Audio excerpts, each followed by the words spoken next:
ओम नमो भगवते वासुदेवाय। ओम नमो भगवते वासुदेवाय। ओम नमो भगवते वासुदेवाय। श्रीमद् भागवतम चौथा कैंटो 29वां अध्याय और 33वां श्लोक। यथा ही पुरुषो भारम शिरसा गुरुमुद्वहन तम स्कंधेन स आधत्ते तथा सर्वा प्रतिक्रिया। मनुष्य बोझ को सिर पर ढो सकता है। बोझ को कैसे उठाते हैं आप लोग? देखा आपने? सर पे उठा के ले जाते हैं ना। सर पे उठा के बोझ को कम हो जाता है ना।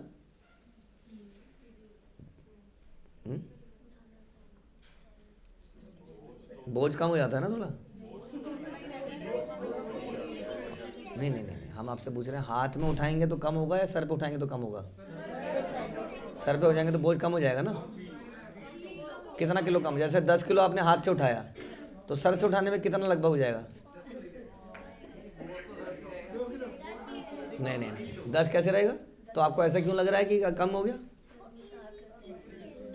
इजी है इसलिए लग रहा है। वजन उतना ही है पक्का।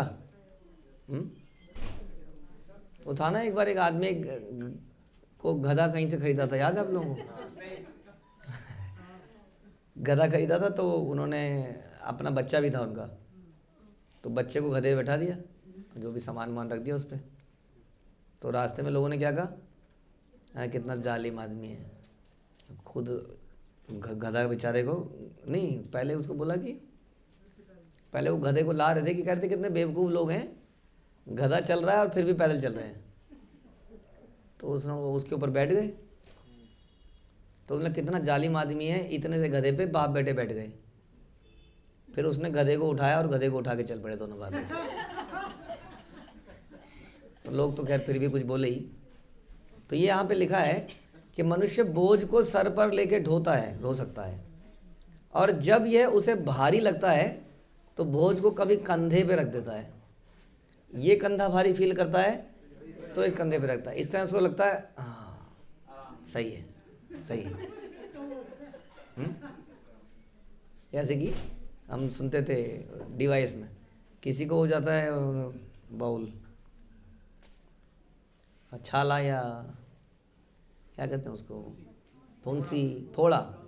किसी को फोड़ा हो गया तो उसने कोई दवाई वाई खा ली तो वो फोड़ा दब गया, लेकिन वो फोड़ा फिर इधर से आ गया, फिर वो फोड़ा इधर आ गया। हाँ, जैसे हमारी पेन किलर करती है तो इस प्रकार।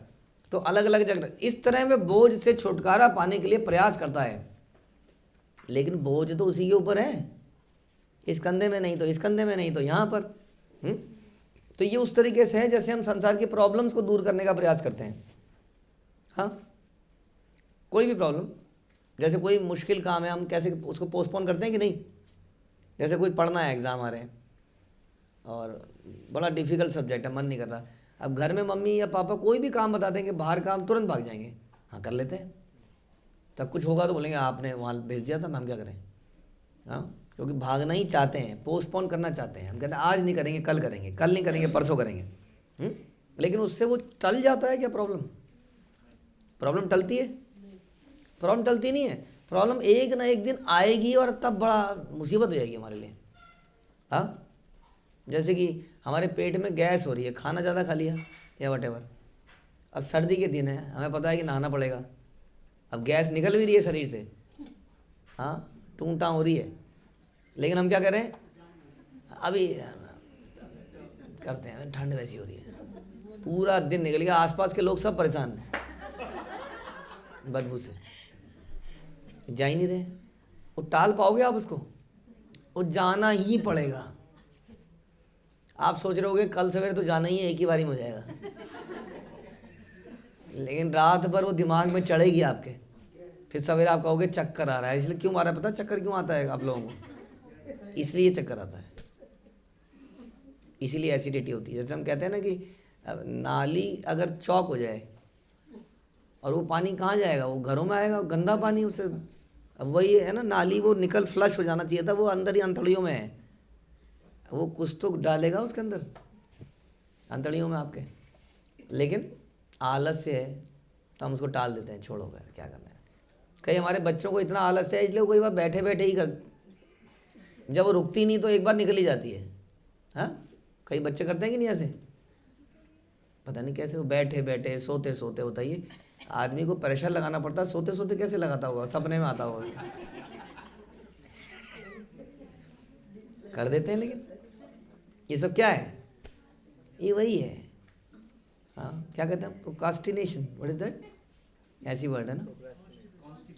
अरे कॉन्स्टिपेशन तो कॉन्स्टिपेशन तो है ही, प्रोक्रास्टिनेशन, आज करे सो कल कर, कल करे सो परसों, काइंड ऑफ टालो टालो टालो टालो टालो, तमोगुण।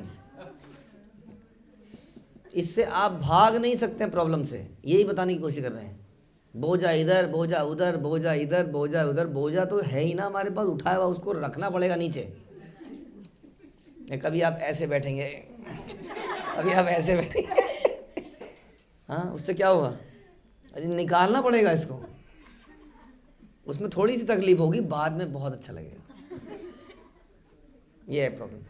लेकिन हम वो बोझा लेके घूमते रहते हैं, इधर इधर इधर, लेकिन लेके जरूर घूमेंगे। खासतौर पे गृहस्थ आश्रम में तो हम बोझा बढ़ाने में चैंपियन हैं। एक अलमारी से शुरू करते गृहस्थी, दहेज में एक अलमारी आई थी, अब 10 में भी काम नहीं होता है। प्रॉब्लम क्या है, इतने कपड़े थोड़ी पहन रहे हैं हम नहीं, वो पुराने को फेंके कौन, किसी को दें कैसे। हर दिन हर बार कुछ नया आ ही जाता है, चाहे बर्तन चाहे कुछ, लेकिन पुराना वहीं का वहीं टिका ही रहता है, वो दिया नहीं जाता संभाव किसी से। मतलब त्याग नहीं सकते हम, मल भी, कपड़े भी, कुछ भी नहीं त्याग सकते हम। अब भगवान का एक गुण है कि वो पूर्ण त्यागी हैं।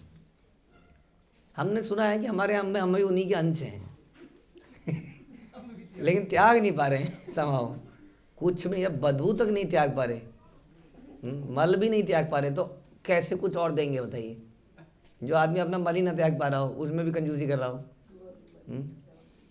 तो इस तरह में बोझ से छुटकारा पाने के लिए प्रयास करता है, फिर भी बोझ से मुक्त होने के लिए चाहे वो जो भी विधि निकाले, वह उस बोझ को एक स्थान से दूसरे स्थान पर रखने से अधिक और कुछ नहीं कर पाता। बोझ को एक स्थान से दूसरे स्थान में स्थानांतरित करने का एक सुंदर वर्णन है। जब मनुष्य सर पर रखे बोझ से थकता है तो सर से कंधे पर रख लेता है। कहने का मतलब है सांसारिक समस्याएं, सांसारिक प्रॉब्लम्स, हम किसी तरह उन प्रॉब्लम का जुगाड़बाजी करते रहते हैं। जादू टोना, बड़ी जादू टोना। आपके कर्म को कोई काट दे, हाँ, कोई काली का भक्त, कोई दुर्गा भक्त, वो शर्त लगा ले हमसे, वो काट के रख दे, तो वो केवल टोपियां फहराते रहते हैं। आज नहीं मिलेगी, कल मिलेगी किसी और, आपने और इकट्ठी कर ली, अब वो एक साथ धमाका ही होगा आपके साथ। जो आज निकल जाता थोड़ा सा, कल थोड़ा निकलता, परसों थोड़ा निकलता। अब सवेरे जब आपको भागना पड़ेगा टॉयलेट की तरफ और वहाँ पहले से कोई घुसा हुआ होगा तो फिर क्या होगा आप खुद सोच लीजिए क्या होगा। तो उसी तरीके से जो कष्ट हैं वो धीरे धीरे निकल जाएं तो अच्छा है जीवन में। ये हम उसके टोटके करते रहते हैं, इधर का उधर। वो काट सकते, किसी में इतना दम है भगवान की लिखी हुई चीज़ को काट दे वो। ऐसा कौन व्यक्ति आ गया भैया संसार में जो रावण नहीं कर पाया, हिरण्यकशिपु नहीं कराया, वो सड़क में बैठे हुआ दुष्ट 2 कौड़ी का आदमी वो कर लेगा? हाँ, वो आपको जादू टोना करके आपके कर्म काट देगा। काट नहीं रहा है वो, उसने कुछ सिद्धि हासिल कर ली है जिससे वो इधर उधर खिसका देगा, बस जैसा इसमें बताया है बस। और फिर वो आएगा आपके ऊपर धम्म से एक दिन। तो ये प्रॉब्लम का सलूशन, संसार की प्रॉब्लम का सलूशन ऐसे नहीं निकल सकता है। उसके लिए हमें ही निकलना पड़ेगा यहाँ से, यही तरीका है। तो निकलने का प्रयास कीजिए, संसार की प्रॉब्लम मत निकालिए। इसी प्रकार मानव समाज सभ्यता के नाम पर एक प्रकार के कष्ट से हटाने के लिए दूसरे कष्ट हटाता है। जैसे कि हम सड़कें बनाते हैं, फिर हम उस पर पुल बनाते हैं, फिर हम कुछ और बनाते हैं, euro BS1 BS2 BS3 BS4, और पोल्यूशन तो एयर पोल्यूशन और बढ़ता जा रहा है। ये कैसे? पहले तो एक भी नियम नहीं था। डीजल की गाड़ियाँ जो धुआं फेंकती थी यार, धबाधब धुआं, डीजल और पेट्रोल। और अब देखिए CNG चल रही है, इलेक्ट्रिक चल रही है, लेकिन एयर क्वालिटी तो कैसी, व्हाट इज दिस नॉनसेंस? हो क्या रहा है? समझ में आ रहा है? तो हम कहीं से कुछ बना रहे हैं और कहीं बिगाड़ भी रहे हैं एक्चुअली में, ज़बरदस्त तरीके से। जंगल हटा रहे हैं या जो भी कर रहे हैं। समकालिक सभ्यता में हम देख सकते हैं कि हम एक स्थान से दूसरे स्थान तक ले जाने के लिए अनेक स्वचालक वाहन उपलब्ध हैं, किंतु उसी के साथ हमने अनेक और समस्याएं पैदा कर दी। अनेक सड़कों का निर्माण करना पड़ा, हाँ, बस सड़कें पर्याप्त नहीं रही, फिर हमने और सड़कें बनाई, फिर उससे प्रदूषण हुआ। निष्कर्ष यह निकला कि हम अपने कष्टों का सामना करने के लिए चाहे जितनी भी विधियां निकाल लें, उससे हमारे कष्टों का अंत नहीं मिलता। ये मोह ही है केवल। और ऐसी सरकार भी मोहित करने वाली हैं, हम ये कर देंगे, हम वो कर देंगे। हम बोझ को केवल सर से एक जगह से हटा के दूसरी जगह पे रख रहे हैं बस। अपनी समस्याओं को न्यूनतम करने का यही उपाय, सही उपाय क्या है कि भगवान की शरण ग्रहण करें, उनके संरक्षण में अपने को छोड़ दें। भगवान दयालु होने के कारण हमारे कष्टमय जीवन को सुखी बनाने के लिए हमारी व्यवस्था करेंगे। क्यों?